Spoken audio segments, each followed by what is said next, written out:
기도하시겠습니다. 주의 사랑으로 아버지 앞에 모두 다 섰습니다. 이 시간 들려오는 하나님의 말씀이 우리에게 생명되기를 원합니다. 그 말씀으로 소생하기를 원합니다. 그 말씀으로 살아나기를 원합니다.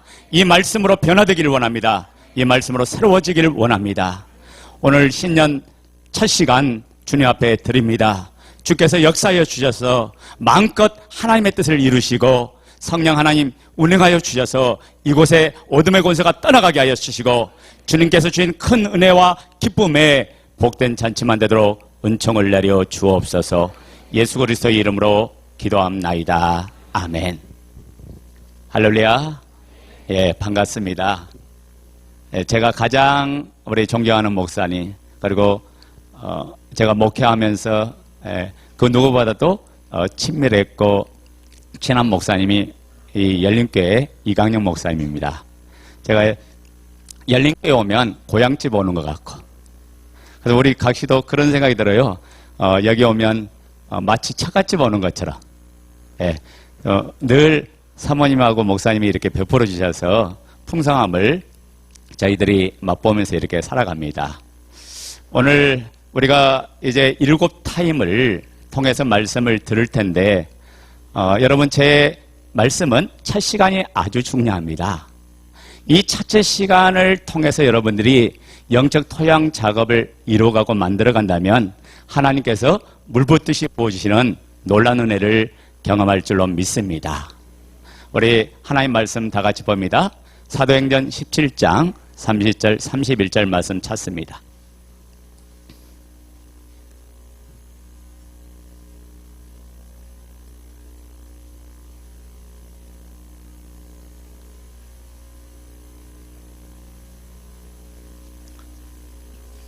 사도행전 17장 30절 31절 말씀. 자, 우리 다 같이 한 목소리로 합독하시면서 말씀 받습니다. 알지 못하던 시대에는 하나님이 허물지 아니하셨거니와 이제는 어디든지 사람을 다 명하사 해결하라 하셨으니 이는 정하신 사람으로 하여금 천하를 공의로 심판할 날을 작정하시고 이에 저를 죽은 자 가운데서 다시 살리신 것으로 모든 사람에게 믿을 만한 증거를 주셨음이니라. 아멘. 우리 한 군데 더 보겠습니다. 자, 하나님께서 모든 사람에게 뭘 주었다고요? 믿을 만한 증거를 주셨습니다. 아멘 됩니까? 하나님을 정확하게 믿을 수 있는 확실한 증거를 저와 여러분들에게 주셨다, 그런 말씀이죠. 우리 한 군데 더 볼까요? 고린도후서 13장 5절.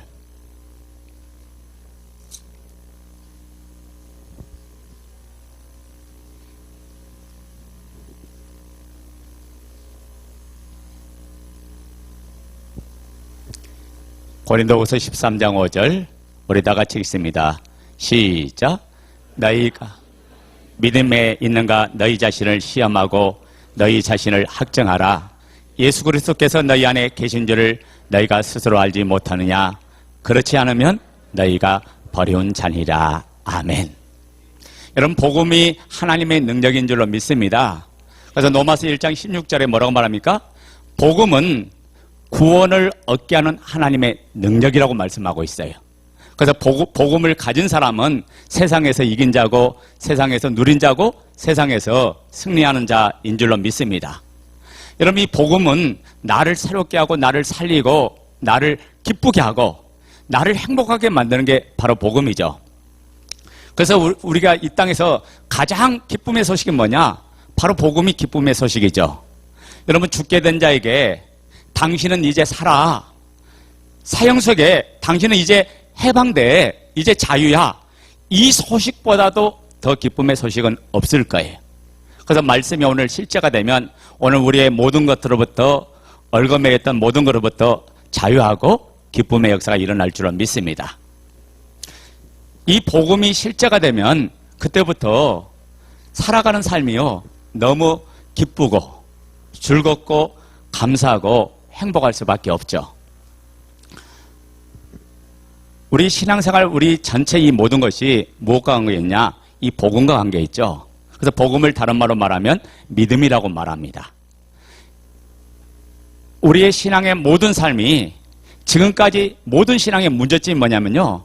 바로 여기에서 문제가 생기는데 어떤 문제가 생겼냐면 이 믿음이 실제냐 실제가 아니냐.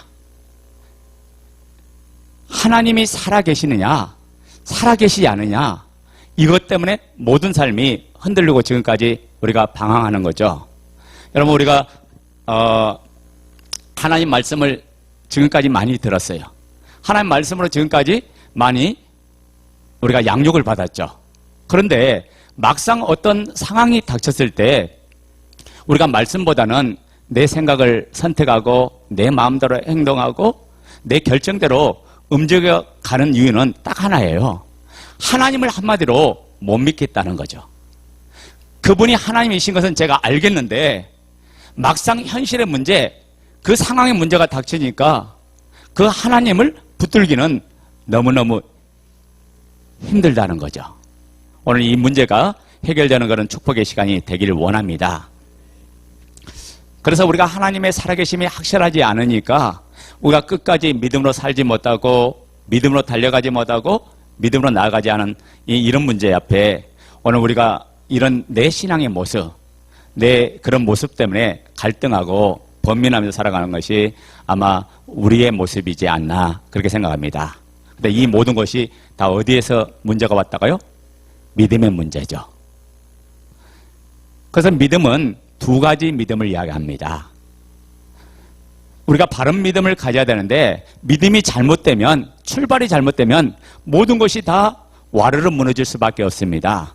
그래서 처음부터 첫 스타트가 바르게 시작되고 바르게 출발해 나갈 때 이제 이때부터 우리 신앙이 하나님의 모든 것들을 경험하며 누리며 자유하는 신앙을 살아가느냐, 아니면 출발이 잘못되면 어떻게 생각합니까? 오히려 복음의 능력이 나를 눌려버려요. 그래서 아마 교회 안에서 그런 말을 많이 할 겁니다. 우리가 교회 맨 처음 들어왔을 때 은혜 아래 있을 때는 너무 기쁘고 즐거웠는데 신앙생활이 점점 1년, 2년, 3년, 4년 연조가 깊어지면 깊어질수록 뭐라고 말합니까? 신앙생활 하기 쉽던가요? 어렵던가요? 이야기 안 들리네. 신앙생활이 하기 쉬워요? 힘들어요? 예. 자, 한번 손 들어보자고요. 신앙생활 하기 힘들다는 분 한번 손 들어보세요. 대답은 많이 했는데 손을 안 드시네? 예. 그럼 반대로 해서, 여러분, 복음이 내 안에 들어오면 신앙생활이 하기 쉬울까요? 힘들까요? 근데 왜 손 들었어요? 그래서 권사님들이 대부분 뭐라고 하냐면 예수님을 알면 알수록 힘들다고 이야기합니다. 신앙생활을 알아가면 알아갈수록 힘들다는 거예요. 기도해야지, 봉사해야지, 선교해야지, 전도해야지, 뭐 할 것들이 얼마나 많아요. 그게 그분 안에서 내가 자유해야 되는데 자유하지 못하고 계속 인생의 짐, 거기다가 신앙적인 짐까지 떠안아서 이러지도 못하고 저러지도 못한 게 오늘 우리 신앙의 현주소잖아요. 근데 여러분, 복음이 들어오면 모든 것부터 자유할 줄로 믿습니다. 이런 복음은 뭐냐? 심플해요. 단순해요. 분명하고 명쾌하고 확실한 게 복음이에요. 그러니까 우리가 이 복음만 딱 붙잡으면 창세기부터 요한계시록에 이르기까지 모든 말씀을 다 아멘 되는 줄로 믿습니다. 우리가 복음을 확실하게 붙잡지 못하기 때문에 지금까지 그렇게 힘들게 왔고 어렵게 왔고 또 해보려고 몸부림친 거죠. 그러나 오늘 그런 과정이 있었기에 하나님께서 여러분에게 특별한 은혜와 사랑을 주신 줄로 믿습니다. 오늘 고린도후서 13장 5절에 뭐라고 말합니까? 너희는 믿음 안에 있는가 너희 자신을 뭐하고? 시험하고 그 다음에 뭐 하라고요? 너희 자신을 뭐 하라고 했죠? 확증하라. 내가 믿음이라는 동네에 살고 있는지 믿음과 함께 살고 있는지 이것을 뭐 하라는 거죠? 시험하라. 그리고 내가 믿음과 같이 살고 있구나, 믿음과 함께하고 있구나, 이것이 뭐가 돼야 된다고요? 확증이 돼야 된다고요. 그러니까 확실한 물증, 확실한 증거를 가지라는 거예요. 만약 이것이 없다면 우리가 어떤 존재라고 말합니까? 예수 그리스도가 너희 안에 계신 줄 너희가 스스로 알지 못하냐? 그렇지 않으면 너희가 버림받은 자다. 정확하게 이렇게 말하잖아요. 내가 믿음 안에 살지 못하면 예수 그리스도와 상관이 없는 자가 되는 거고, 내가 믿음의 확증이 없으면 주님 안에서 누리는 모든 삶을 누릴 수 없다는 걸 지금 정확하게 이야기해 주잖아요. 그래서 오늘 이 시간에는, 첫 시간에는 여러분의 믿음의 현주소, 그 신앙의 현주소를 정확하게 들여다보는 시간이 됐으면 합니다. 보이지 아니하는 하나님을 우리가 어떻게 믿습니까? 많은 분들이 개인적인 체험들도 많이 하셨을 거예요. 때로는 은사로 하나님을 만나기도 하고, 또 환상을 통해서, 꿈을 통해서, 어떤 예언을 통해서, 여러 가지 은사적으로, 또 병을 통해서, 또 풀어갈 수 없는 모든 문제들을 해결하는 이런 사건을 통해서 하나님을 만나기도 했을 것입니다. 그러나 우리가 주관적으로 만난 것을 끝까지 붙들고 갈 수 있으면 얼마나 좋을까요? 더 큰 사건이 우리의 인생에 찾아와 버리면 지금까지 붙잡았던 것들이 한순간에 와르르 무너지고 마는 거죠. 그래서 우리에게는 어떤 상황 가운데서도 흔들리지 않은, 어떤 상황 가운데서도 무너지지 않은 그 객관적인 증거가 있어야 됩니다. 그 객관적인 증거가 있을 때 상황과 상관없이, 환경과 상관없이 승리하고 이기는 역사가 일어나는 거죠. 그래서 보이지 않는 그 하나님을, 이분이 살아계신다, 이분이 확실하게 존재하신다, 그분이 지금 현재 나와 함께 하신다, 이것만 확실하게 확증이 된다면, 이 증거만 확실하게 가진다면 우리는 하나님을 기쁘시게 하는 삶을 살 수 있을 줄로 믿습니다. 아마 여기 계신 분들 보고 불확실한 방법으로 하나님을 끝까지 믿으러 가면 믿기 힘들 거예요. 여러분, 하나님께서 살아계신다는 것이 확증 안 되는데 내 인생 전체를 맡기라, 맡길 수 있겠어요? 못 맡기는 거죠. 우리가 그분을 믿어보려고 노력은 많이 해요. 그분을 의지하려고 하고 그분을, 내 인생을 맡겨보려고 해요. 그런데 내 안에 그분이 체험이 안 돼요. 그 확실한 확증이 안 돼 있어요. 그런 세상에서 끝까지 내가 그분을 바라보고 살아간다는 거, 이거는 쉬운 일이 아니죠. 그래서 아무리 붙잡아 보려고 해도요, 마지막 인간의 한계 상황에 딱 도달하면 무너지고 마는 게 오늘 우리의 믿음이고 우리의 신앙의 현주소입니다. 하나님을 의심 없이 믿으러 하면 아마 믿을 수 있는 사람 아무도 없을 거예요. 왜? 증명되지 않은 모든 신앙은 한순간에 어려움이 오면 무너지는 신앙이기 때문에 그렇습니다. 그래서 우리가 신앙생활을 할 때 아무런 풍파가 없고 시련이 없고 문제가 없을 때는요, 그 하나님을 바라보면서 열심히 나가죠. 그런데 내 인생에 문제가 오고 내 인생에 어려움이 오면 버텨보려고 노력은 하는데 거기서 무너지는 우리의 모습을 보면서 아마 많은 갈등과 낙심과 좌절을 느낄 거예요. 내 신앙이 이것밖에 되지 않는지, 내 믿음이 이것밖에 되지 않는지, 그런 모습을 보면서 아마 많은 절망을 느낄 때도 있을 겁니다. 자, 그래서 오늘 이 부분을 우리가 점검하는데 믿음으로 나가는 데 있어서 우리가 오해하는 구절을 한번 보자고요. 요한복음 20장 29절입니다.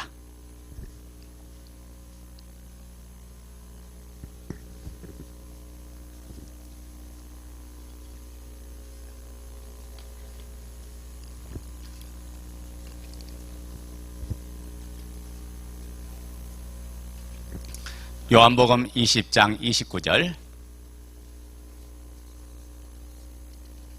자, 우리 다 같이 읽습니다. 시작. 예수께서 이르시되 너는 나를 본고로 믿느냐? 보지 못하고 믿는 자들은 복되도다 하시니라. 아멘. 자, 오늘 이 본문 말씀은 도마에게 하신 말씀이죠. 도마에게 뭘 말합니까? 도마야, 너는 나를 본고로 믿느냐? 보지 않고 믿는 사람이 복되도다 라고 말하니까 많은 사람들이 이 본문 내용을 오해를 합니다. 이 본문 내용을 어떻게 오해합니까? 안 보고 믿는 것이 믿음이구나. 그래서 자꾸 보려고 하는 믿음은 믿음이 아니라고 그렇게 이야기를 해버리죠. 그래서 안 보고 믿는 믿음이 믿음이구나. 그래서 안 보고 믿는 믿음이 진짜 믿음이구나. 이렇게 말씀하죠. 그래서 믿어지지는 않지만은 나한테 믿음 없다고 말할까봐 안 믿어지지만은 안 보고 믿는 것이 믿음이라 하니까 그렇게 믿어보려고 하잖아요. 그리고 내가 못 믿는다고 하면 사람들한테 인정받지 못하고 또 불신당할까봐 그런 말은 못하겠고 또 저분은 저 권사는 믿음 없다 할까봐 또 그런 이야기도 전혀 못하고 있고 그래서 그냥 의심 없이 믿어보려고 몸부림치는 것이 오늘 우리의 신앙이죠. 그러나 본문은 안 보고 믿는 것이 믿음이라는 그 내용이 아니에요. 제가 이 본문 내용을 설명해 줄게요. 이 본문을 정확하게 설명한 내용이 마가복음 16장 14절이에요. 마가복음 16장 14절 한번 보겠습니다. 자, 어떤 내용이 기록되는가 한번 볼까요? 마가복음 16장 14절. 예, 우리 다 같이 읽어요. 시작.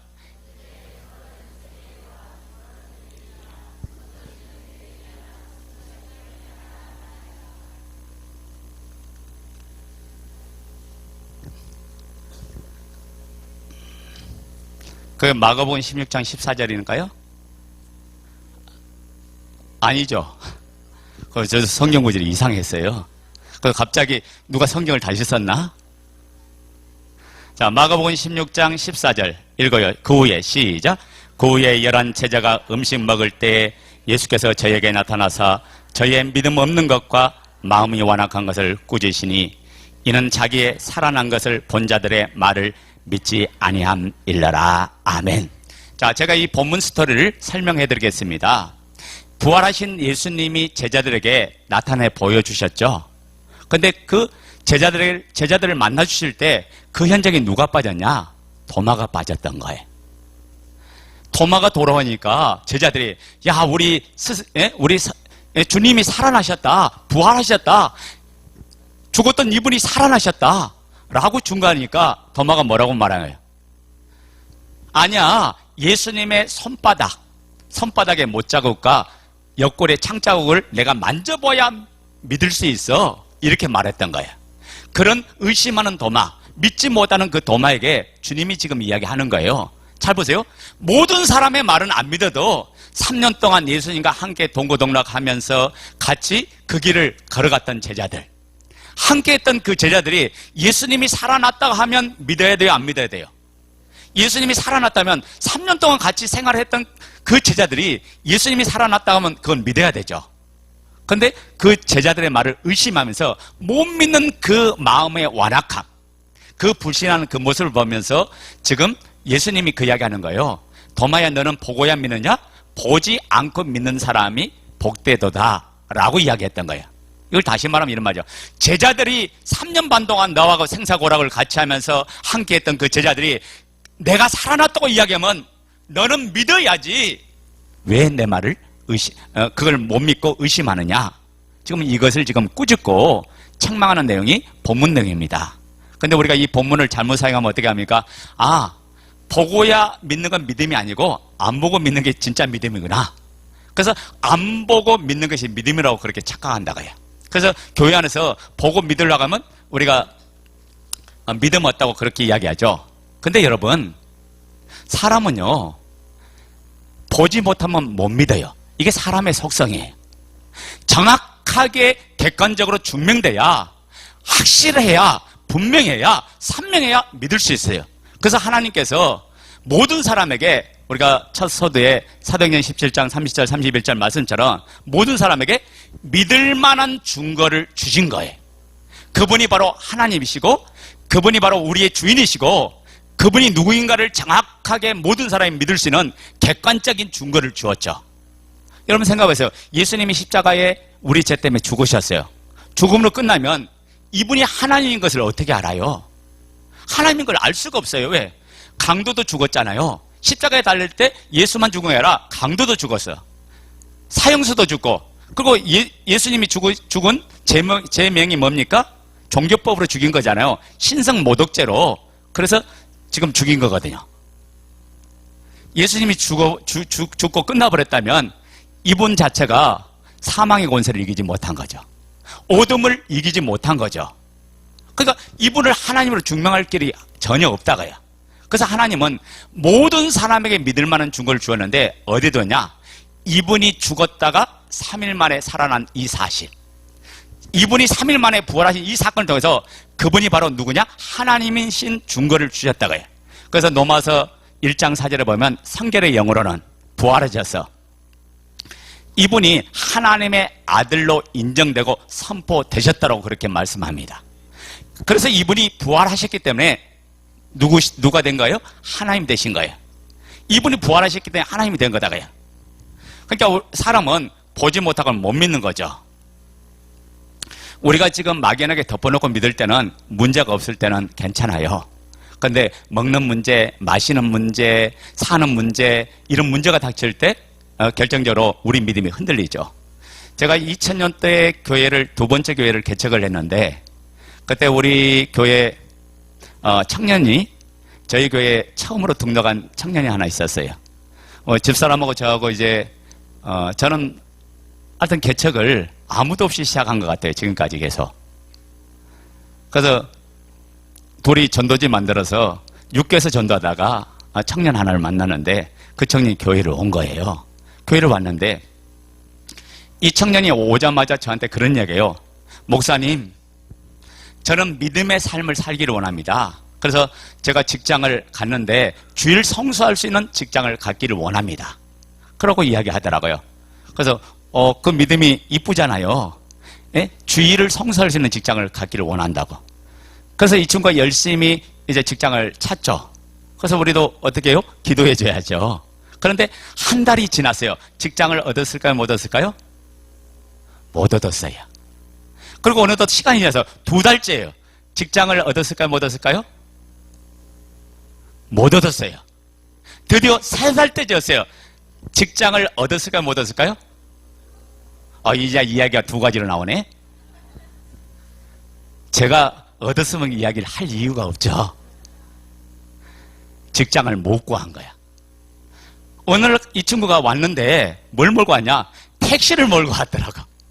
이게 주일을 성수를 그렇게 해보려고 몸부림치는 친구예요. 그런데 기다리다가 안 되니까 경제적인 압박이 들어오지, 신용카드는 연체가 되어 있지, 물질적인 문제가 생기니까 이 친구가 버티다가 안 돼서 선택한 게 뭐냐? 택시를 끌고 왔어요. 여러분, 이 친구의 입장에서 한번 생각해 보자고요. 이 친구가 정말 주일을 성수할 수 있는 직장을 3개월 동안 찾아서 많이 찾은 거예요. 그잖아요. 자기 나름대로 버텨보려고 몸부림쳤어요. 또 그런 직장을 얻어보려고 몸부림쳤는데 이 친구가 그런 직장을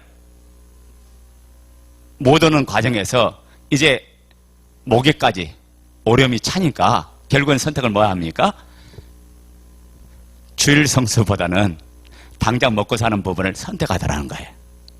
여러분, 이 모든 것들이 어디서 이런 문제가 나온지 아세요? 믿음의 출발이 잘못되어 있기 때문에 그렇습니다. 믿음이 분명하고 믿음이 확실하고 정확한다면 우리는 누굴 믿는 사람입니까? 예수 그리스도를 나의 주여 나의 하나님으로 믿는 사람이잖아요. 내가 죽어도 그분을 나는 부인하지 아니라, 죽어도 내가 그분 앞에 내 인생을 맡기리라. 이게 정확하게 정리되면 내가 먹고 사는 문제 때문에 굴복하고 먹고 사는 문제 때문에 무릎 꿇지 않습니다. 그분이 정말 내 안에 실제가 되어버리면 내가 죽고 사는 것은 그분에게 달려있어요. 그분이 죽으라면 죽는 거고 그분이 살리시면 아멘하는 것이 우리의 신앙인 줄로 믿습니다. 이게 정확하게 증명이 되지 못하니까 이 친구가요, 열심히 살아보려고 몸부림치고 그렇게 또 믿음의 삶을 선택을 하려고 열심히 했죠. 근데 결국에는 안 되는 모습 때문에 결국은 이 친구가 거기서 멈추고 말았죠. 그래서 근데 하나님은요, 그렇게 믿게 하신 게 아니에요. 많은 사람들이 교회에 가서 이제 복음을 듣고 나서 전도할 때 어떻게 전도합니까? 여러분, 전도가 쉬워요? 어렵던가요? 복음을 설명하는 게 쉬워요? 어렵던가요? 또 이야기가 이상해진다. 복음을 설명하는 게 어려워요? 쉬워요? 쉽다는 분도 있구나. 복음을 설명하는 게 너무너무 힘든 거야. 왜 그러냐면 보이지 아니하는 하나님을 보여주려고 하니까 어려운 거예요. 그래요, 안 그래요? 그래서 우리가 하나님을 설명을 어떻게 합니까? 공기를 봐라, 바람을 봐라, 그렇게 설명해요, 안 설명해요? 그렇게 설명하죠. 그리고 또 더 나가서 어떻게 해요? 너는 영이 죽었고 나는 영이 살았기 때문에 하나님이 살아계신 걸 알고, 너는 죽었으니까 하나님이 살아계신 걸 인정하지 못해. 그런 정도로 신학적으로 그렇게 설명하고 있다가요. 근데 하나님은 당신을 우리에게 보여줄 때 그렇게 보여준 적이 없어요. 그러니까 우리가 복음을 전하면서도요, 아주 하나님의 능력을 가졌던 우리인데 복음을 전하면서 우리가 어떻게 전합니까? 오히려 구걸하다시피 해요. 그래서 선물 갖다 사줘가면서 이 세상에는 그 어떤 것보다 최고의 능력을 가진 사람인데 줘가면서 막 전하려고 막 몸부림치잖아요. 그리고 자기도 잘 안 믿어지는 걸 갖다가 믿게 하려고 하니까 너무너무 힘든 거죠. 근데 하나님은요, 아주 쉽게 믿게 했어요. 어떻게 믿게 했냐? 모든 사람이 믿을 만한 이 증거를 통해서 믿으라는 거죠. 그 증거가 뭐죠? 예수 그리스도가 우리의 죄 때문에 십자가에 죽으시고 죽은 지 3일 만에 이분이 부활하셨다. 이분이 살아나셨다. 그래서 우리는 이분을 하나님으로 믿는 거다. 이분은 우리의 주인으로 믿는 거다. 이 확실한 증거를 주는 줄로 믿습니다. 그래서 주님은 증거를 보고 믿으라고 했는데 흔들릴 수 없는 믿음, 흔들 수 없는 증거, 너무나 확실한 증거, 그 증거를 가지면 우리가 초대교회 제자들처럼 오늘 우리들도 동일하게 흔들리지 않은 경건신앙이 될 줄로 믿습니다. 그러면 여러분, 믿음이 뭘까요? 믿음. 우리가 믿음으로 살아야 돼. 믿음으로 전진해야 돼. 믿음으로 나가야 돼. 근데 막상 믿음이 뭐냐고 물어보면 가장 애매모호하게 대답하는 것이 믿음이에요. 여러분, 믿음이 뭐냐면 따라서 합니다. 믿음은 사실을 그대로 받아들인 것이 믿음이다. 이게 국어 사전적인 의미예요. 믿음 뭐냐? 사실을 그대로 받는 것이 믿음이에요. 이게 불확실한 게 아니라 정확한 증거, 물증을 그대로 아멘하고 받는 게 이게 믿음입니다. 그래서 이 믿음, 이 정확한 사실을 보고 믿는 거니까 이거는 전능아도 가능하고 어린아이도 가능하고 어린아이부터 장년의 일까지 모든 사람이 다 가능한 것이 바로 이 믿음인 줄로 믿습니다. 문제 만날 때마다 신앙이 없어지고 믿음이 흔들려지고 또 좌절하고 환경 따라 움직이고 왔다 갔다 하는 그게 아니라 정확한 물증을 보고 믿으라고 하나님은 저와 여러분들에게 말씀하신 거예요. 그래서 우리의 가진 그런 믿음 따라 하나님이 계셨다가 안 계셨다가 신앙생활 한마디로 침체에 빠지고 좌절했다가 또 어떤 때는 기쁘고 어떤 때는 또 눌려버리고 이런 것은 바로 믿음이 아니죠. 여러분 잘 봐요. 믿음은 하나님의 선물인데 에베소 2장 8절에 은혜로 인하여 그 믿음을 선물로 받았다고 했어요. 하나님께서 우리에게 주신 것이 100% 완전한 걸 줬을까요?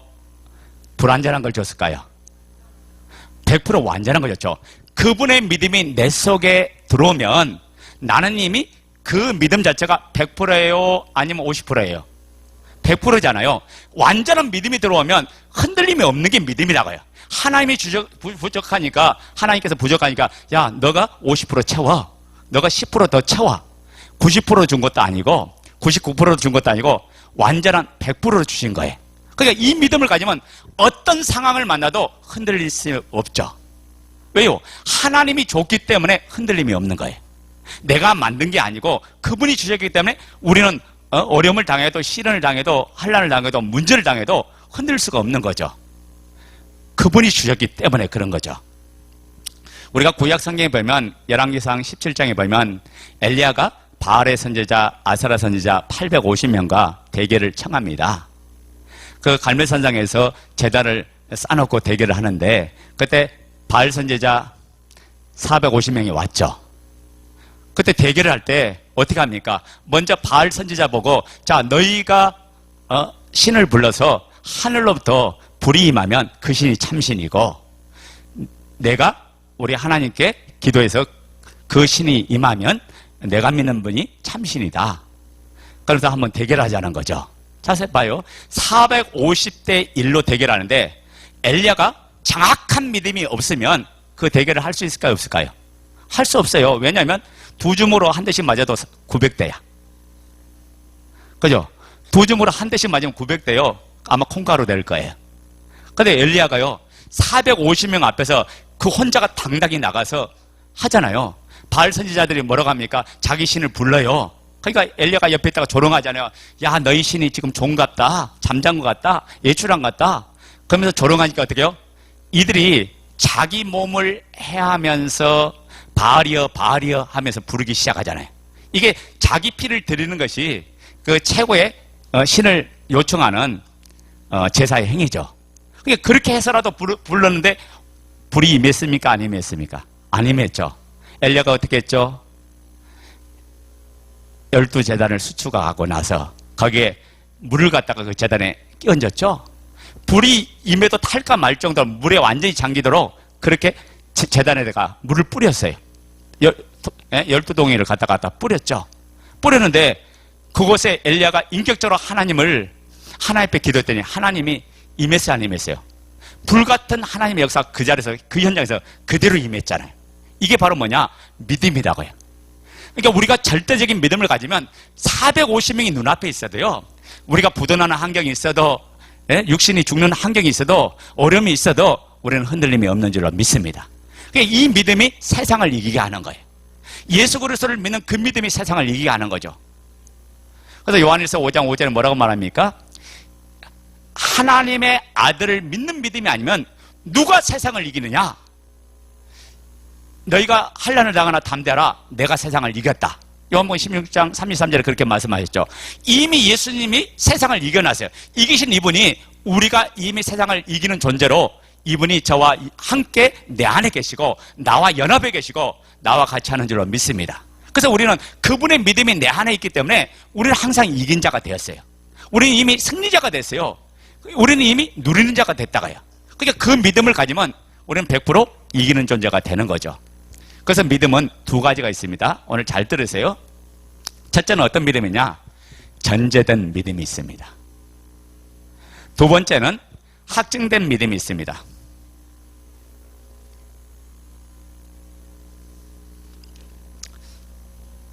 오늘날 믿는 사람들이 우리가 이 성경을 볼 때 뭐라고 말씀하죠?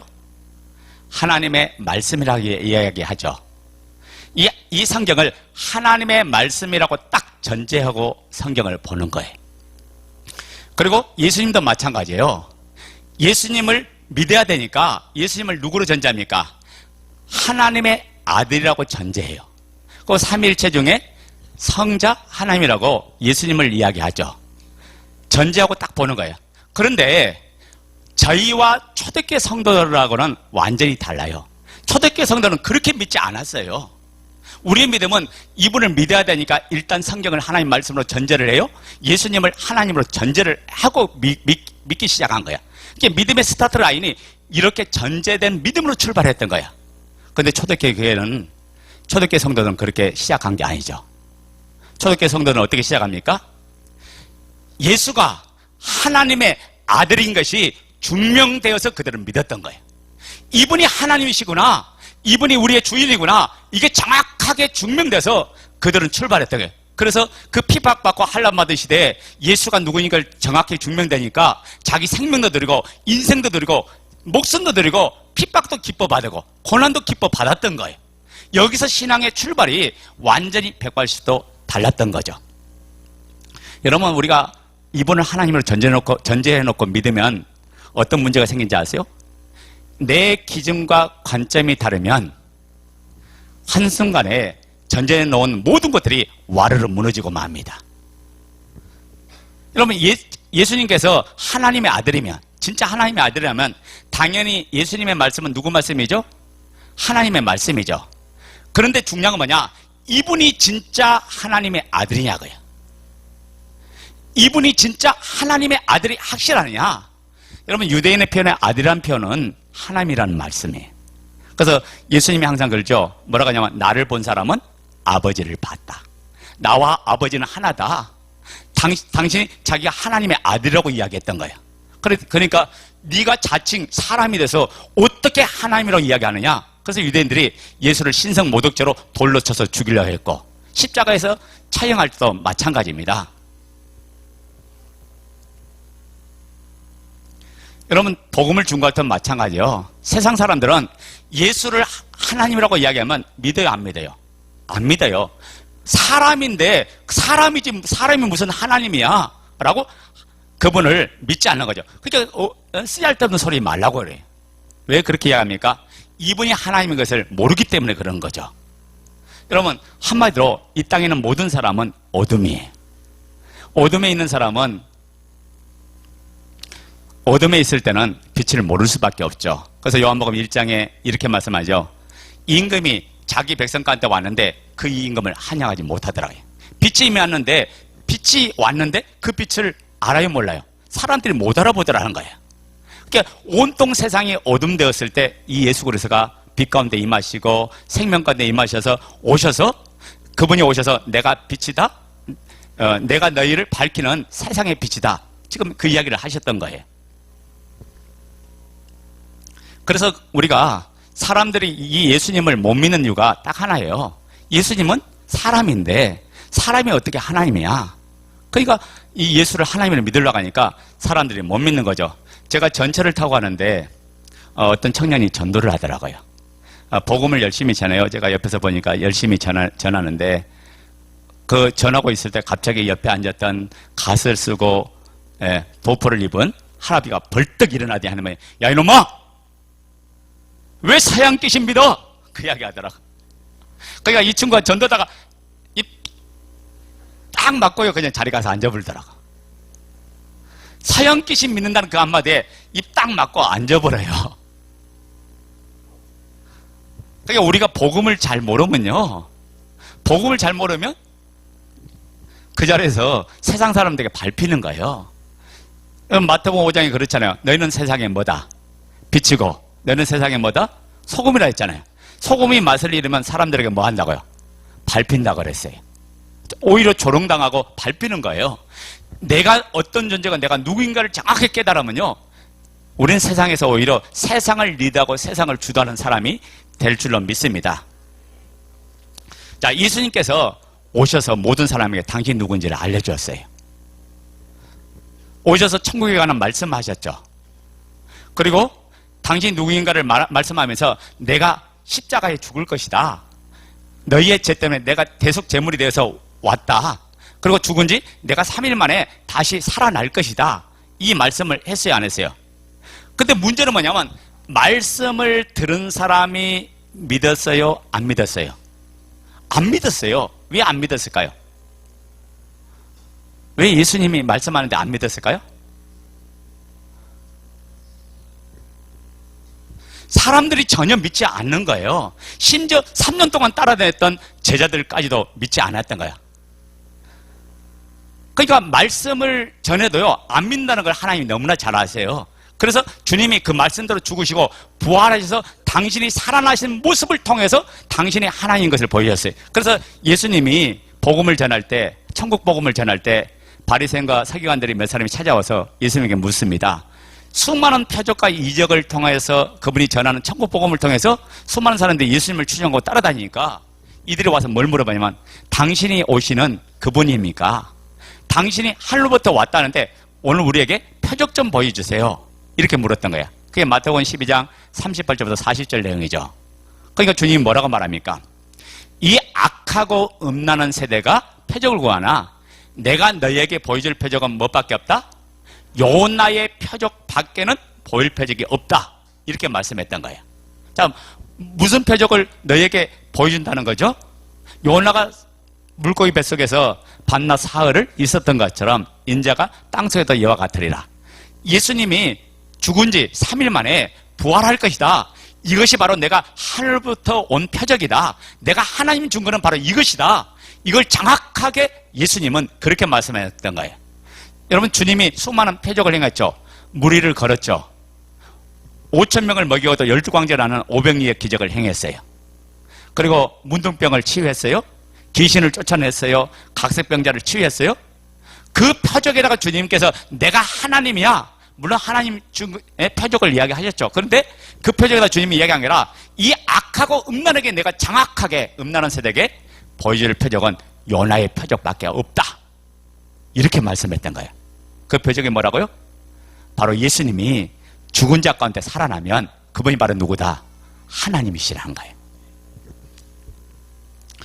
그럼 내가 어떻게 그 이분을 하나님으로 믿느냐? 이건 너무나 중요합니다. 많은 사람들이 이 질문하면 교회를 다니다 보니까 예배를 드리다 보니까 믿음이 생겨졌어요. 말씀 듣다 보니까 믿음이 생겼어요. 물론 이것도 성령의 역사죠. 그런데 제자들에게 한번 물어보면 제자들은 그렇게 말 안 해요. 제자들은 뭐라고 하면 예수님께서 말씀하신 것 때문에 우리가 믿은 것이 아니라고 사복음서에 이야기하는 거예요. 예수님이 아무리 말해줘도 제자들은 못 믿었어요. 그러니까 그들은 다 실패한 거예요. 복음서의 특징이 뭐냐? 전체가 다 실패했다는 걸 이야기하는 거예요. 우리가 그 말씀을 믿어보려고 몸부림치고 따라보려고 몸부림쳤는데 우리는 못 믿겠다는 거예요. 왜요? 죽음의 문제가 막상 닥치니까 그 예수를 부인하고, 더더욱 베드로는 어떻게 했어요? 예수님을 저주까지 했잖아. 3년 동안 따라다니던 그분을 어떻게 저주할 수 있어요? 그런데도 목숨의 문제가 오니까 베드로가 그 순간에 예수님을 저주하고 말잖아요. 그래서 복음서 기자가 이야기하는 것은 한결같이 이야기하는 것은 사복음서의 내용은 딱 하나예요. 요한복음 20장 30절 31절입니다. 우리 한번 봅시다. 요한복음 20장 30절 31절.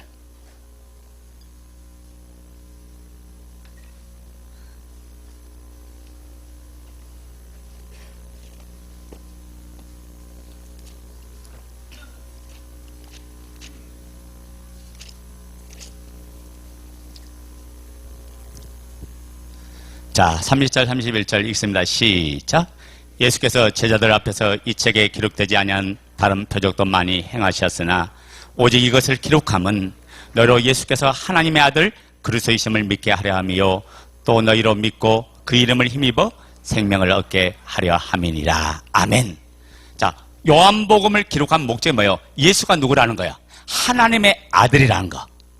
하나님의 아들이라는 것을 믿게 하려고 요한복음을 기록한 거고, 또 그분을 믿어서 그분 안에서 생명을 얻고 그분 안에서 누리게 하려고, 힘입어서 누리게 하려고 예수님이 오셨다고요. 그래서 지금 사복음서에서 지금 그걸 이야기하는 거예요. 여러분, 베드로 입장에서 한번 보자고요. 그분을 3년 동안 따라다녔어요. 어느 날 주님이 물어봤죠. 사람들이 나를 누구라 하니? 그러니까 선지자 중에 하나라고 합디다. 어떤 이는 엘리야라고 합디다. 어떤 이는 죽은 세례요한이 다시 살아났다고 합디다. 그럼 너희는 나를 누구라 하지? 그렇게 물으니까 베드로가 뭐라고 말합니까? 주는 그리스도시요 살아계신 하나님의 아들입니다. 이 고백이죠. 예수를 누구로 고백했어요? 하나님의 아들, 하나님으로 고백했어요. 고백했는데 주님께서 그 내용을 가만 들어보시더니 뭐라고 말합니까? 바요나 시몬아 내가 복이 있도다. 이 일을 알가시는 이는 하늘에 계신 내 아버지다. 하나님께서 성령으로 베드로에게 감동을 주신 거죠. 그러니까 베드로가 이 고백을 했어요. 근데 고백을 해놓았던 베드로도 그분을 끝까지 믿었어요? 못 믿었어요? 못 믿었어요. 왜 믿었어요? 믿어보려고 노력을 했죠. 베드로가 끝까지 그분을 위해서 절대로 그런 일이 있을 수 없죠. 내가 다 막을걸요. 베드로가 그렇게 이야기했잖아요. 예수님이 잡혀갈 때 그렇게 하겠다고 했더니 베드로가요 오히려 예수님을 부인하더라고요. 무슨 문제가 오니까? 죽음의 문제가 오니까, 삶의 문제가 오니까 그 예수를 부인하고 마는 거에 이 베드로의 모습입니다. 그러니까 자기가 볼 때 그 예수를 부인하고 조주까지 하는 자기 모습을 보면서 얼마나 비참해요. 그래서 베드로가 뭐예요? 통곡 하잖아요. 여러분, 운다고 되는 게 아니에요. 통곡한다고 되는 게 아니에요. 오직 부활하신 예수님을 만난 그 사람만 자유할 줄로 믿습니다. 그래서 사복음에서 이 부분이 똑같이 기록됐다는 게 너무나 중요해요. 이걸 뭘 말합니까? 믿음의 실상을, 제자들의 믿음의 실상을 그대로 보여주고 있는 거예요.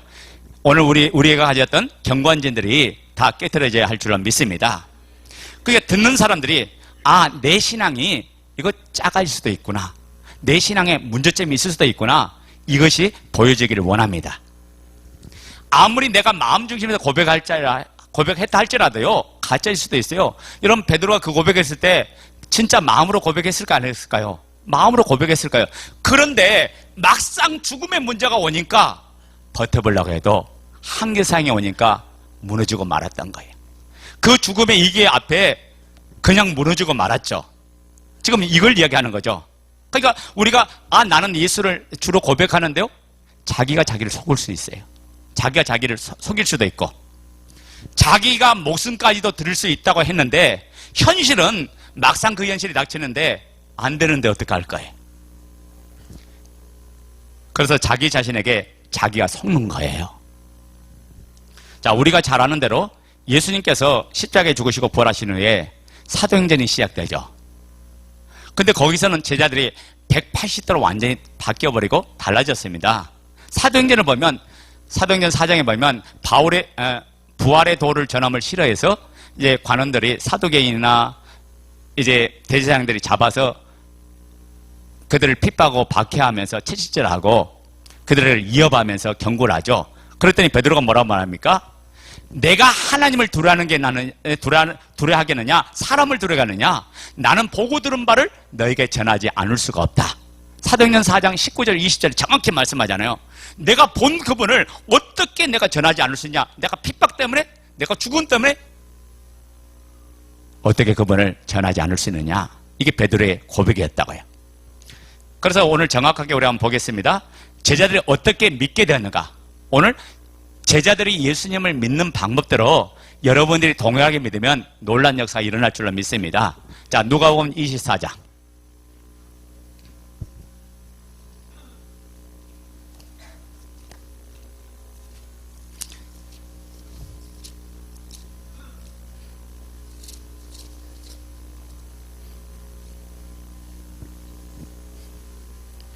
(36절) (37절) 다 같이 읽습니다. 시작. 이 말을 할 때 예수께서 친히 그 가운데 서서 가라사대 너희에게 평강이 있을지어다 하시니 저희가 놀라고 무서워하여 그 보는 것을 영으로 생각하는지라. 아멘. 자, 오늘 이 본문 말씀 보세요. 여러분 잘 보셔야 돼요. 제자들이 3년 동안 예수님을 따라다니면서 변화된 거 아니에요. 지금 어디서 변화됐냐? 여기서 변화된 거예요. 어떻게 변화됐죠? 24장 31절 37절 보면 죽음의 공포 때문에 지금 제자들이 예수님이 죽고 나서 다락에 숨어서 집에 숨어서 문을 꼭꼭 잠가놓고 숨어있는 그때 갑자기 예수님이 딱 나타난 거예요. 부활하신 예수님이 갑자기 쓱 벽을 통하고 쓱 나타난 거죠. 여러분 그걸 한번 생각해봐요. 예수님이 갑자기 벽을 뚫고 싹 통과해서 들어와셨어요? 그럼 뭐예요? 그럼 뭐죠? 예, 유령이다! 그랬던 거예요. 고스트, 예? 귀신이다! 그랬던 거예요. 그래서 예수를 누구로 알았더라? 영으로 앉으라. 고스트, 유령으로 알았던 거예요. 왜 이렇게 이야기했을까요? 자, 부활하셔서 제자들 앞에 지금 나타났어요. 제자들의 반응이 뭐냐? 귀신이라고 지금 반응합니다. 그리고 너무 놀라서 무서워하는 거예요. 지금 이 귀신이 나타나니까 너무 놀라서 무서운 거죠. 죽은 예수가 나타났으니 귀신이 당연한 거죠. 그래요, 안 그래요? 아니, 그분이 죽었는데 제자들이 직접 봤어요. 물과 피를 온몸에 다 쏟았어요. 살아날 확률이 1%도 있다 없다? 1%도 없어요. 이미 예수님이 죽은 것을 로마 병정이 확인까지 했어. 왜? 그때 만약에 조금이라도 살아있으면 다리를 꺾기 위해서. 그런데 완전히 죽었거든. 그러니까 예수님 완전히 죽은 그 상태인데 갑자기 부활하신 예수님이 제자들에게, 두려움 속에 있는 제자들, 죽음의 공포 속에 있는 이 제자들에게 갑자기 쑥 나타나니까 유령이다! 그랬던 거다가요. 여러분, 제자들이 왜 귀신하고 놀랐습니까? 이건 제자들에게 실제 상황입니다. 예수님이 어떻게 죽었는지 너무나 잘 알거든요. 온몸에 물과 피를 다 쏟고 죽었어요. 그리고 난 후에 돌무덤에 집어넣어놨죠. 완전히 그분이 살아난다는 거, 이거 말 같지 않은 소리다가요. 이거 말 같지 않은 사건이잖아요. 인류 역사상 죽었던 사람이 살아난 사람이 있어요, 없어요? 아무도 없어요. 인류 4대 성인을 소크라테스, 공자, 석가모니, 그 중에 한 분을 예수님이라 이야기하죠. 근데 이분들이 다 죽었어요, 안 죽었어요? 몽땅 다 죽었어요. 근데 살아나신 분이 있죠. 누구만 살아났어요? 예수님만 살아나신 거야. 그것도 그냥 살아난 게 아니라 죽었던 사람이 다시 살아난다는 게 있을 수 없는 사건이야. 거기다가 그것도 신령체로 살아났어요. 영화체로 벽을 통과하는, 시공간을 초월하는 그 모습 나타났죠. 그게 문을 잠가놨는데 문을 열고 온 것도 아니고 벽을 통과해서 들어와 버렸잖아요. 그때 우리 38절부터 41절까지 읽습니다. 자, 38절부터 41절 예수께서 시작. 예수께서 가라사대 어찌하여 두려워하며 어찌하여 마음에 의심이 일어나느냐. 내 손과 발을 보고 나인 줄 알라. 또 나를 만져보라. 영은 살과 뼈가 없으되 너희 보는 바와 같이 나는 이내리라. 40절 이 말씀을 하시고 손과 발을 보이시나. 41절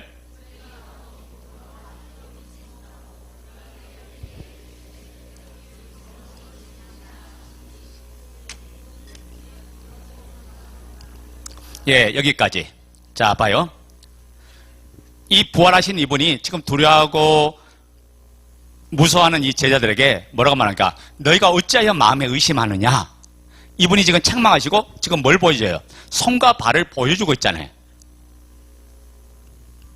귀신은, 여러분, 귀신은 만질 수 있습니까? 없습니까? 귀신 만질 수 없죠? 근데 나는 만질 수 있는 분이라는 거야. 나는 만질 수 있다는 걸 정확하게 이야기하잖아요. 그러니까 예수님을 제자들이 지금 어떻게 믿었어요? 정확하게, 실제로 정확하게 증명돼서 믿은 것을 지금 말씀해주고 있다고 말이에요. 아멘 됩니까? 지금 제자들이 내가 어떻게 예수를 하나님으로 믿었는가, 이 하나님을 어떻게 믿게 됐는가를 정확하게 내가 보고 만지고 만진 바 돼서 내가 정확하게 증명돼서 이분을 하나님으로 믿은 거라고 지금 이야기하고 있는 거예요. 그런데 제자들이요, 기쁜데, 예수님이 부활하신 이 사건 때문에 너무 기쁜데, 이분이 부활하시니까 너무 기쁜데, 너무 좋은데 안 믿어지는 거예요. 기쁨을 오히려 믿지 못하고 있는 거죠, 지금.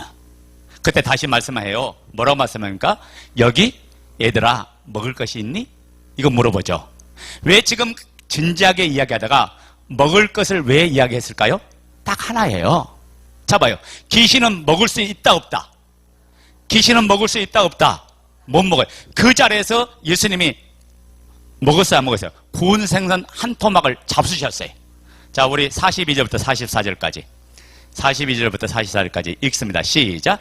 이에 구운 생선 한 토막을 드리니 받으사 그 앞에서 잡수시더라. 또 이르시되 내가 너희와 함께 있을 때 너에게 말한 바 곧 모세의 율법과 선지자의 글과 시편의 날을 가리켜 기록된 모든 것이 이루어야 하리라 한 말이 이것이라 하시고. 아멘. 여러분, 이 먹는 문제가 그만큼 중요한 거예요. 제자들이 보니까 진짜 살아나셨네? 그 음식을 먹은 것이 증명되니까 이분이 영이에요, 영 아니에요? 귀신이에요, 귀신 아니에요? 귀신 아니에요. 진짜로 살아나신 거야. 그리고 손이나 옆구리에 이거 만져보니까 진짜 살아나셨네? 자, 제가 여러분 앞에 있는, 지금 이렇게 서 있는 모습 0.0001초도 의심이 없죠? 여기서 의심한 사람 좀 나가셔야 돼. 지금 이상한 걸 보고 있는 거예요? 의심 없죠?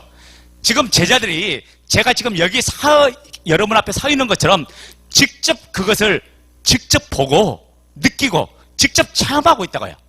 그러니까 이것이 믿음이 되니까 제자들이 흔들릴 수가 없는 거죠. 아멘 됩니까? 그분을 만져보고 먹는 것을 보고 자기들이 얼마나 정확하게 그분이 부활하시는가를 실제적으로 받는가를 정확하게 기록한 것이 지금 누가복음 24장 말씀이다고요. 그러면서 뭐라고 이야기해요? 모세의 율법과 선지자의 글과 시편, 이것을 이야기하지 않느냐? 이것이 이루어져야 한 말이 이것이라 지금 이야기하고 있죠. 여러분, 이사야 9장 6절에 뭐라고 말합니까? 하나님이 사람 돼서 오시겠다. 한 아기로 오시겠다. 근데 그 아기가 누구였죠? 전능하신 하나님이라, 영존하신 아버지라, 평강의 왕이라. 그분이 누구라는 거죠? 하나님이 사람 되어 오시겠다고 이사야 9장 6절에 예언했죠. 오신 그분이 이사야 53장 5절 6절에 뭐라고 말합니까? 내가 채찍을 맞음으로 너희가 나음을 입었고, 내가 찔림을, 내가 상함은. 예수님께서 계속 당신이 십자가에 죽어주셔서 우리의 죄를 위해서 죽어주실 대속의 제물 되실 걸 지금 말씀하잖아요. 근데 죽음으로 끝납니까? 시편 16편 10절이나 이사야 25장 8절에 뭐라고 말합니까? 내가 사망을 영원히 멸해버리겠다. 내가 음부에 버림당하지 않고 나는 주의 거룩한 자는 썩임을 당하지 않을 것이다. 그러면서 그분이 부활하실 것을 말씀하고 살아나실 것을 구약에서 지금 이야기하잖아요. 예수님이 지금 그 이야기하는 거예요. 시편이나 선지서나 그 다음에 율법서, 이게 전부 다 그 이야기다. 지금 그 이야기를 하죠. 이것이 이루어져야 되지 않느냐. 이게 예언된 사실이 그대로 이루어져야 되는 게 바로 하나님의 뜻이다. 지금 이걸 이야기하는 거예요. 그랬더니 45절부터 48절 읽습니다. 시작. 또 이르시되 이같이 그리스도가 고난을 받고 제3일에 죽은 자 가운데서 살아날 것과 또 그의 이름으로 제3을 받게 하는 회개가 예루살렘에서 시작하여 모든 족속에게 전파될 그에 기록되었으니 너는 이 모든 일의 증인이라. 아멘. 자, 정확하게 예수님이 누구인가 이게 제자들 앞에서 확증이 됐어요. 여러분, 제자들이 눈으로 직접적으로 그분의 살아계심을 봤어요. 그분이 잡수신 것도 직접 봤어요. 그분의 옆구리, 손자국 다 봤어요. 그분을 봤는데 예수님이 살아나셨다고 한 이것을 부인할 수 있어요, 없어요? 이게 정확하게 증거가 되니까 제자들은 그때부터는 자기 인생도, 자기의 모든 생명도, 목숨까지도 주를 위해서 드리는 사람이 됐던 거죠. 자, 봐요. 3년 동안 따라다녔던 베드로가 뭐라고 말합니까? 내가 주께서 가는 곳마다 다 따라다닌다고 했죠. 내가 주를 위해서 죽겠나이다 고백했던 이 베드로가요, 죽음의 문제가 왔을 때 다 도망갔는데 부활하신 이분이 살아나신 이 사건을 통해서 베드로가 이분이 하나님이구나, 이분이 우리의 주인이구나, 이게 딱 실제가 되니까 베드로가요 자기 인생을 드리고 자기 생명까지 드려요. 왜 이렇게 들을 수 있을까요? 딱 하나죠. 예수님이 뭐라고 말합니까? 나는 부활이요 생명이니 나를 믿는 자는 죽어도 살겠고 살아서 믿는 자는 영원히 죽지 아니하리라. 아멘. 그러니까 내가 죽어도 죽는 게 아니에요. 나는 다시 영원한 생명을 가진 존재가 있구나. 이 땅의 생명 끝나는 순간부터 나는 영원한 나라에서 시작이 되는구나. 하늘나라 출발이 시작되는구나. 이게 정확히 들어오니까 죽음을 이겨버리고 사망을 이겨버리고 그 환경을 이겨버리고 전진할 수 있었던 사람이 됐던 거죠. 그러니까 복음이 정확하면요 세상과 타협하지 않습니다. 믿음이 정확하면 타협하지 않아요. 제자들은 이 믿음으로 믿었던 거예요. 아멘. 그게 초대교회는 중명돼서 믿었어요. 근데 우리는 어떻게 믿었어요? 전제돼서 믿었어요. 그러니까 어려움 오니까 와르르 무너지고 말죠. 여러분 마태복음에 보면 7장 24절부터 27절 말씀 보면 반석 위에 지은 집과 모래 위에 지은 집을 이야기합니다. 여러분 겉으로 봤을 때는요 둘 다 똑같아요. 반석에 지었든지 모래에 지었든지 다 아름다워요. 그런데 어떤 문제가 생기죠? 비바람이 불거나 창소가 나거나 홍수가 났을 때 모래에 지은 집은 와르르 무너지고 말더라고요. 한순간에 무너지고 맙니다. 그런데 반석 위에 지은 집은 무너져요, 안 무너져요? 안 무너져요. 어떤 상황이 와도 무너지지 않는 집, 이 집이 바로 예수 그리스도가 나의 주요 나의 하나님은 이 고백의 바탕에 세워진 집인 줄로 믿습니다. 그래서 베드로가 그 고백할 때 주님께서 이렇게 말씀하는 거예요. 내가 반석 위에 뭘 세우겠다? 내 교회를 세우리니 음부의 권세가 이기지 못한다. 그래서 교회는 음부의 권세가 이기지 못한 게 교회예요. 교회는 세상이 이기지 못한 것이 교회예요. 그러니까 교회는 세상을 리드하고 세상을 주도할 것이 교회예요. 그러니까 교회가 교회의 기능을 감당하지 못하면, 이 복음이 정확하지 못하면 교회의 기능을 감당할 수가 없죠. 제가 그래서 제일 공동체에 대한 부분은 아마 제일 마지막 시간에 교회가 뭔가를 제가 말씀드리겠지만은, 자, 그래서 우리가 이 말씀을 정확하게 아셔야 됩니다. 그러니까 지금 복음서에 이런 내용이 다 기록된 거예요. 지금 뭐라고 말합니까? 예수님께서 진짜 하나님이신 것은 그냥 믿어져서 믿은 게 아니라 그렇게 믿는 것은 지금 무너진다는 걸 이야기하는 거예요. 베드로가 3년 동안 쫓아다녔지만 무너졌잖아요. 제자들은 본 그대로 지금 증거하는 거야. 자기들은 중명이 돼서 믿었다는 거야. 이분을 정확하게 이분이 하나님이시구나, 이분이 주인이시구나, 이분이 나의 모든 것이구나, 이렇게 증명돼서 제자들은 믿은 거죠. 이게 제자들과 우리의 다른 점은 바로 그 차이죠. 당신은 어떻게 예수 믿게 됐냐고. 그러면 예수님이 우리 제2에서 십자가에 죽으셔서 믿는다고 하는 분도 있어요. 그래서 이것이 믿어져서 믿는다고 그렇게 이야기합니다. 그런데 제자들에게 물어보세요. 제자들은 그렇게 말 안 해요.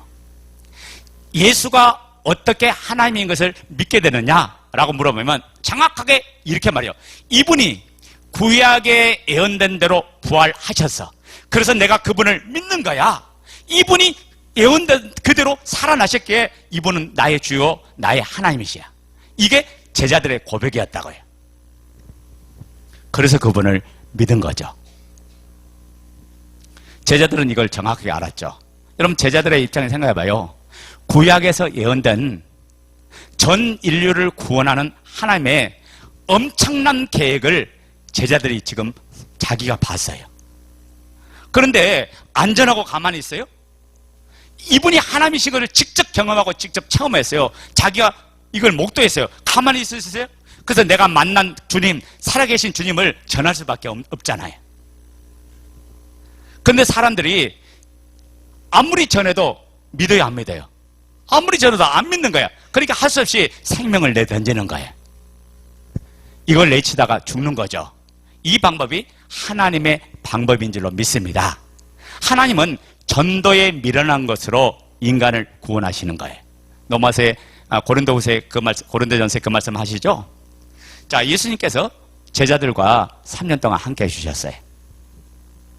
예수님께서 제자들을 얼마나 사랑하셨어요. 그러면 그 사랑하는 사람들을 편하게 남은 생에 이제 야, 내가 너의 하나님이지? 내가 너의 주인이지?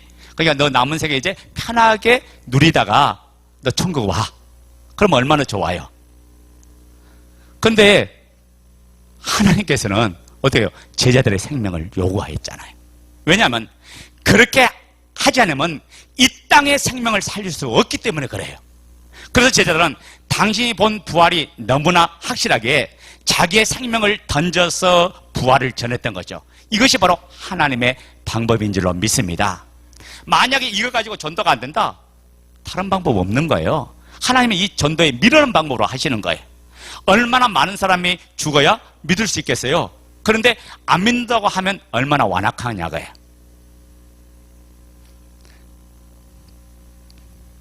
그래서 수많은 부활의 증인들이 우리에게 예수님의 부활하심을 증거해주고 순교를 당한 거예요. 제가 이야기를 했더니 어떤 분이 그런 이야기 하더라고요. 그들은 직접 눈으로 봤기 때문에 믿는 거지 않냐. 우리는 본 적이 없는데 어떻게 믿을 수 있느냐. 이야기를 하시더라고요. 근데 여러분 이순신 장군을 여러분 눈으로 봐서 믿습니까? 이순신 장군이 존재했던 분으로 여러분 믿습니까? 다 믿죠? 아마 여기서 의심하는 분은 없을 거예요. 아무도. 이순신 장군을 의심한 사람 없죠? 세종대왕 의심한 분이 있어요? 의심한 분 없어요. 왜 의심 안 하죠? 역사니까. 역사에 존재하는 인물로 기록되어 있기 때문에 역사가 증명하니까 우리가 그분을 의심하지 않잖아요. 마찬가지예요. 우리에게 하나님은 모든 사람이 믿을 만한 역사적인 사실, 성경에 예언한 대로 그분이 오셔서 죽으시고 죽으신 그분이 3일 만에 부활하시고 부활하신 이분이 바로 나의 주인이 되고 나의 하나님인 것을 정확하게 증명해 주셨다가요. 그렇기 때문에 우리가 이분을 누구로 믿느냐? 하나님으로 믿는 거다 그 말이에요. 하나님께서는 이 방법으로 수많은 영혼을 살리는 거예요. 자 보세요. 초대교회 성도들이 어떻게 태어났어요? 베드로가 예수님을 부활하신 예수님을 만나고 난 후에 오순절에 성령을 받고 베드로가 담대하게 달려나가죠. 성령의 능력이 임하니까 담담이 생겼죠. 나가서 3,000명, 5,000명에 모였을 때 그들에게 외치잖아요. 전에는 계집종이 두려워해서 도망갔는데 죽음의 문제 때문에 도망갔잖아요. 그런데 베드로가 담대하게 전할 수 있는 것은 뭐냐? 하나님이 실존이 증명이 되니까. 이게 너무나 확실하니까 베드로가 그냥 가서 외치고 증거할 수밖에 없었던 거죠. 그들에게 전했더니 어떻게 했어요? 3,000명이 굴복해서 안 했어요. 어찌할고 통하고 자복하며 예수를 믿더라고요. 그분들이 제사함을 얻게 하고 회개하고 제사함을 얻고 세례를 받고 성령을 선물로 받는 역사가 일어났던 거예요. 그 오순절에 그 성령의 충만한 그 사건과 더불어서 그 역사가 일어나기 시작한 거죠. 자, 이 모습을 보면서 여러분 거기서 잘 생각해봐요. 그 3,000명이 예수님의 부활을 직접 봤어요? 아니죠. 베드로가 외치는 그 말, 너희가 십자가에 매달은 그분이 하나님 우리의 임금이 되게 하셨고 주가 되게 하셨다. 그분이 우리의 주인이다. 그분이 우리의 하나님이다. 그 말에 어찌할고 통역하면 자복해 했거든. 그들이 가슴을 찢으면서 통역에 자복해서 이분이 정확하게 죽었다 이분이 살아나셨다. 이 살아난 사건을 부활 승천한 걸 몇 명이 봤어요? 500명이 봤잖아요. 일시에 올라가는 것도 500명이 봤거든요. 그게 이분이 살아나신 걸 한두 사람도 아니고 수백 명이 봤어요, 그 당시에. 근데 그 3,000명, 5,000명이 안 봤다 할지라도 이게 증명이 되니까 그분 앞에 무릎 꿇고 그분을 영접하고 말더라는 거예요.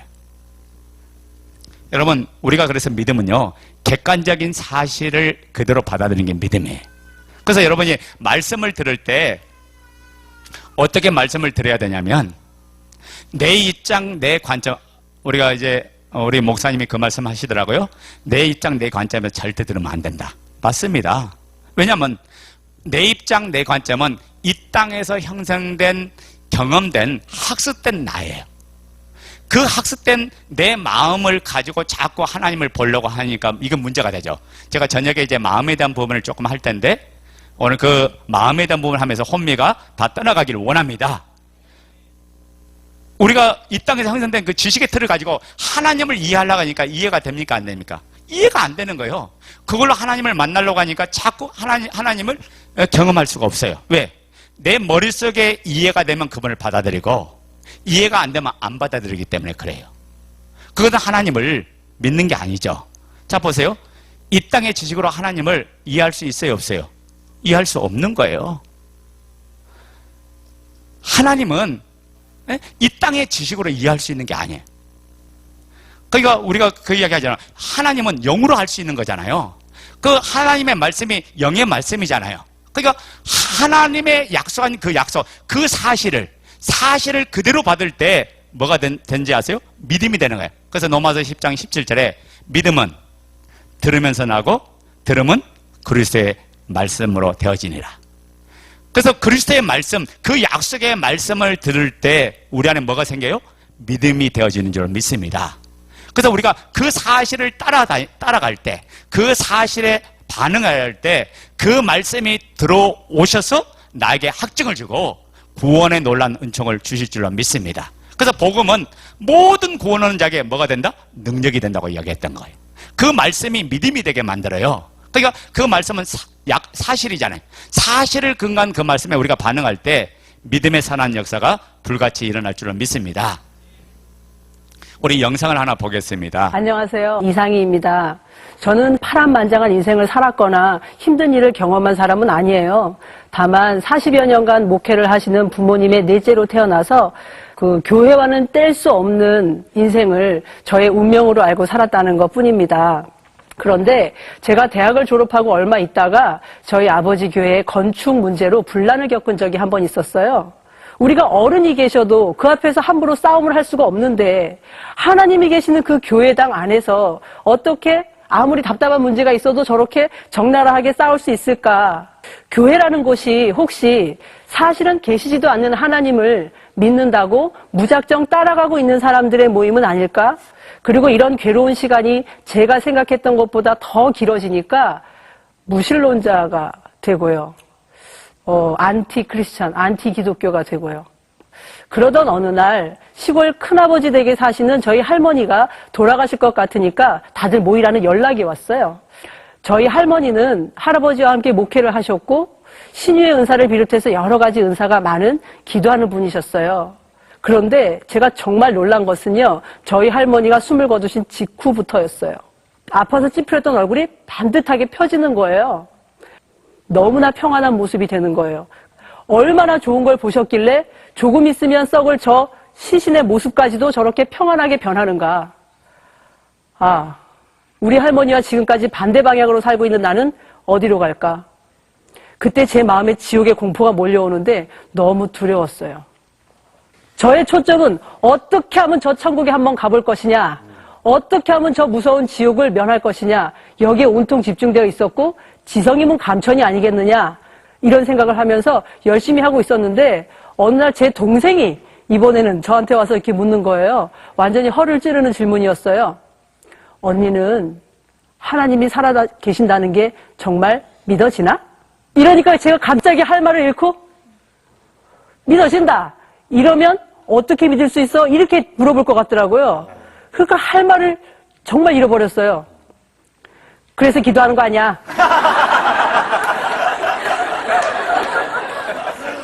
제가 그렇게 대답을 해놓고는 제가 깜짝 놀란 거예요. 나름 모태신앙이고 나름 목사 딸인데 하나님이 살아계신지조차 확실치가 않은 거예요. 교회 가면 많이 듣는 말이 있어요. 믿으시기 바랍니다. 저는 그 말이 너무 답답했어요. 믿을 만한 객관적인 증거를 주면서 얘기를 하시면 믿으라 마라 하지 않아도 내 마음에 믿음이 저절로 생겨버릴 텐데 증거를 주지 않고 믿으라고 하는 게 정말 답답하더라고요. 그것도 목숨 바칠 만큼 세게 믿으라는 거예요. 저는 믿고 싶었어요. 정말 천국 가고 싶어서라도 믿고 싶었거든요. 근데 안 되는 거예요. 마음에 믿음이 안 생겨요.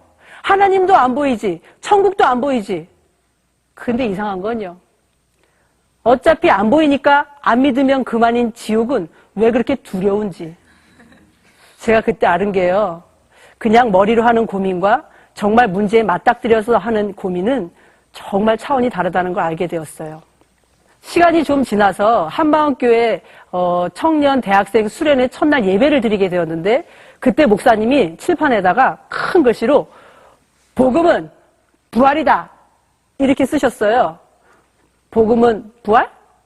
아니 왜 복음에 부활만 있어? 얼마나 많은데. 제가 그렇게 생각했는데요. 목사님이 이렇게 질문을 하셨어요. 예수님이 십자가에 죽으실 때 그 골고다 언덕에 십자가가 3개가 꽂혀 있었다. 그 중에 누가 하나님이냐? 가운데죠.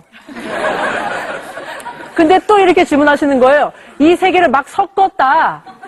누가 하나님이냐? 가운데인가? 모르겠더라고. 무조건 가운데가 하나님이 아니고 부활하신 분이 하나님이신 거예요. 그러니까 십자가에서 죽으셨습니다로 끝나면 누가 하나님인지 아무도 알 수가 없는 거예요. 다시 살아나신 부활을 보고 나니까 그분이 죽으신 십자가가 하나님이 죽은 십자가구나. 그래서 하나님이 죽으신 십자가가 사랑이구나. 이걸 알 수가 있는 거더라고요.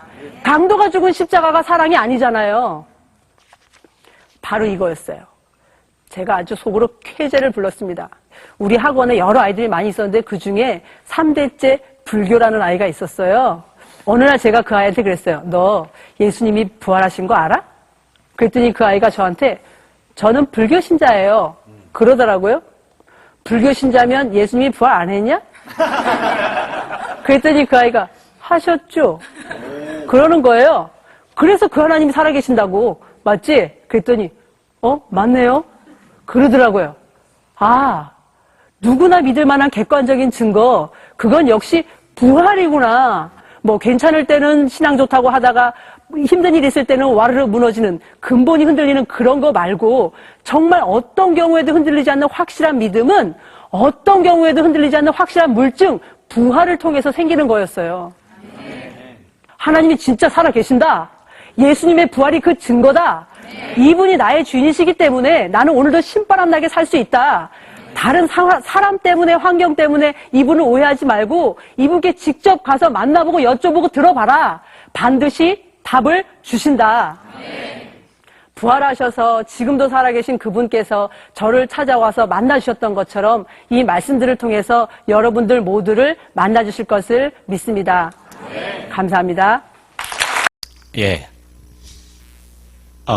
부활의 이 사실이 실제가 되면요. 그때부터 모든 우리 삶의 신앙이 바뀝니다. 여러분, 아마 지금까지 자기를 바꿔보려고 노력도 많이 했을 거예요. 변화시켜보려고 노력도 많이 했을 거예요. 그렇게 노력했는데 잘 안 되는 것이 우리 모습이잖아요. 저도 목회를 하면서 고민을 가장 많이 한 게 뭐냐면 왜 성도들이 바뀌지 않을까? 말씀을 가르치고 양육했더니요, 바뀌긴 바뀌었어요. 그런데 제가 원하는 바뀌는 게 뭐냐면, 뭐 충성하고 봉사하고 헌신한 그걸 이야기하는 게 아니라 성경이 말하는 사람, 성경이 말하는 인물이 나와야 되는데 아무리 가르치고 양육해도 그렇게 바뀌지 않는 거예요. 그 모습을 보면서 저도 고민을 많이 하고 몸부림치고 있었는데 이 복음을 만나니까 제가 바뀌는 거예요. 복음을 만나니까 그전에는 목회를 하다 보면 보통 이제 밖에서 활동을 조금 하다 보니까 사람들이 물어보잖아요. 사이즈가 어떻게 됩니까? 성도가 어떻게 됩니까? 교회는 어느 정도 됩니까? 이런 것들이 은연중에 스트레스가 되고 짐도 되더라고요. 내 나름대로는 한 사람 한 영혼을 세운다고 그렇게 목회를 했지만은 은연중에 나도 모르게 그런 쪽으로 흘러가고 그런 쪽에서 부담을 많이 느끼더라고요. 그래서 그런 것들이 짐이 되었어요. 그런데 복음을 만나고 나니까 1%도 저 안에 짐이 없어요. 완전한 내가 바뀐 내 모습에서 이 복음의 능력을 누리면서 내가 이 복음을 만나니까 가장 행복한 자가 되고 가장 기쁜 자로 바뀌어버리더라고요. 이 기쁨의 소식을 만나는 사람마다 전해주고 싶고 만나는 사람마다 알려주고 싶은 것이 목회자의 마음입니다. 그래서 저는 제가 이제 여러 층의 사람들을 많이 만나는데 불신자도 많이 만나요. 그분을 만나면 뭐 하려고 만나냐면요, 전도하려고 만나요. 이 복된 소식, 복음을 전해주려고 만나요. 그리고 목사님들에게도 이 복음을 전하려고 말씀하고, 제가 만나는 모든 대상, 믿는 사람이든 믿지 않는 사람이든 믿는 분들에게는 복음으로 누리게 하려고. 여러분 요한복음 10장에 보면 도적이 오는 것은 10장 9절 10절이죠. 도적이 오는 것은 죽이고 멸망시키고 빼앗으려고 온 거죠. 그런데 내가 온 목적이 뭐죠? 내가 온 것은 양으로 하여금 생명을 얻게 하고 누리게 하려고 왔다라고 했어요. 예수 그리스도가 우리의 주인이 되면 그때부터 우리는 천국의 모든 것을 누리는 사람이 된 줄로 믿습니다.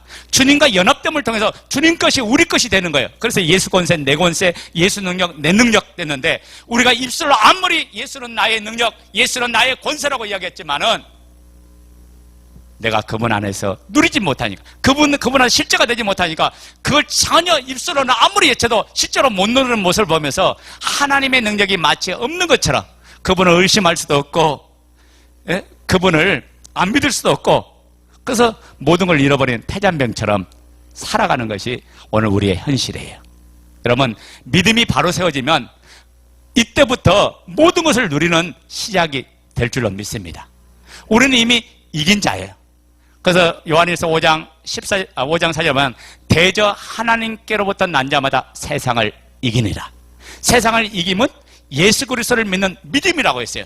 그분의 믿음으로 우리는 이미 세상을 이긴 자가 된 줄로 믿습니다.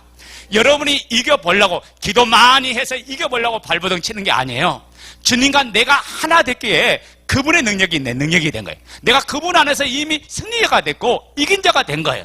여러분이 싸워서 이겨보려고 몸부림치는 게 아니에요. 사랑해보려고 몸부림치는 게 아니에요. 용서해보려고 몸부림치는 게 아니에요. 여러분, 얼마나 사랑해보려고 했어요? 용서해보려고 얼마나 했습니까? 근데 되던가요?